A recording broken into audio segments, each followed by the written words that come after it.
మన ఉభయ తెలుగు రాష్ట్రాల్లో కొన్ని పథకాలు ఉన్నాయి. సో ఆ పథకాలన్నీ కూడా అమెరికా కాపీ కొడుతోందా? మరి ఏవైతే కొన్ని ఫ్రీ పథకాలు ఉన్నాయో ఆ ఫ్రీ పథకాలే అమెరికా కూడా అమలు పరుస్తోందా? ప్రస్తుతం పరిణామాలు చూస్తూ ఉంటే అట్లాగే ఉంది. ఎందుకంటే ఆ ఫ్రీ పథకాలే అమెరికాలో కొన్ని పార్టీలను గెలిపిస్తున్నాయి కూడా. అమెరికా స్థానిక ఎన్నికల ఫలితాలు అగ్రరాజ్యమైనటువంటి అమెరికాలోని అధికార రిపబ్లికన్ పార్టీకి కోలుకోలేని షాక్ ఇచ్చాయి. న్యూయార్క్ మేయర్ ఎన్నిక ఈ ఎన్నికల్లో అత్యంత కీలకంగా మారింది. ఈ క్రమంలో న్యూయార్క్ మేయర్ పదవిని డెమోక్రటిక్ పార్టీ గెలుచుకుంది. అంటే రిపబ్లికన్ పార్టీ, డొనాల్డ్ ట్రంప్కి చెందినటువంటి రిపబ్లికన్ పార్టీ ఏదైతో అది ఘోరంగా ఓటమి పాలైంది. ఆ పార్టీకి చెందిన భారతీయ మూలాలున్న జోహ్రాన్ మందాని గెలిచి ఆయన చరిత్ర సృష్టించాడు. ఇప్పుడు నిజంగా మందానితో ఫైట్ చేయాలి అంటే దానికోసం స్వయంగా ట్రంపే రంగంలోకి దిగాడు.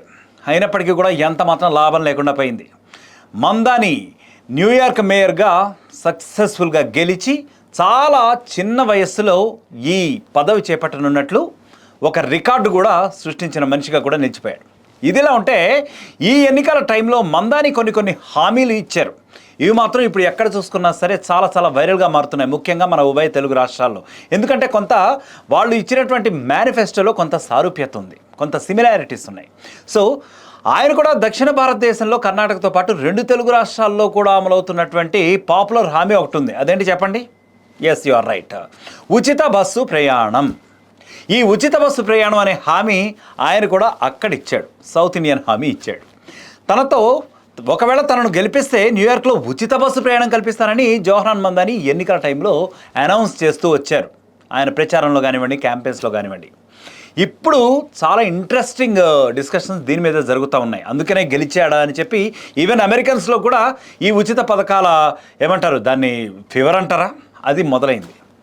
ఆ వివరాలు ఏంటంటే న్యూయార్క్ మేయర్గా జోహ్రాన్ మందాని విజయంలో అత్యంత కీలక పాత్ర పోషించింది ఆయన ఇచ్చినటువంటి మేనిఫెస్టోని హామీలు మాత్రమే.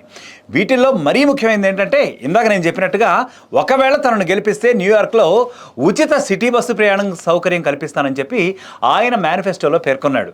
అదే స్ప్రెడ్ చేశాడు కూడా అందరికీ. దీంతోపాటు నగరంలో ఏవైతే రెంట్స్ ఉన్నాయో ఈ రెంట్స్ని కంట్రోల్ చేస్తానని, అలాగే వాళ్ళ యొక్క పిల్లలు ఉంటారు కదా, వాళ్ళ యొక్క సంరక్షణ బాధ్యతలన్నీ కూడా నేనే చూసుకుంటానన్నట్టుగా ఆయన హామీలు గుప్పించాడు. అలాగే నగరంలో ప్రభుత్వం నిర్వహించేటటువంటి ఏవైతే వెజిటబుల్ షాప్స్ ఉంటాయో అవన్నీ కూడా ప్రభుత్వం ద్వారానే ఏర్పాటు చేయిస్తానని చెప్పి ఆయన కొన్ని మేనిఫెస్టో కాస్త డిఫరెంట్గా తెలిపాడు. అలాగే 2030వ సంవత్సరం నాటికి మినిమం వేజెస్తో పాటు కార్పొరేట్స్ అలాగే రిచెస్ట్ పీపుల్పై ట్యాక్స్ని మరింతగా పెంచేస్తాను. వేతన జీవులు ఎవరైతే ఉంటారో, ముఖ్యంగా డైలీ వేజెస్ మీద ఆధారపడేవాళ్ళు వాళ్ళకి, అలాగే సామాన్యుల జీవన వ్యయాలను కూడా చాలా తగ్గించేస్తాను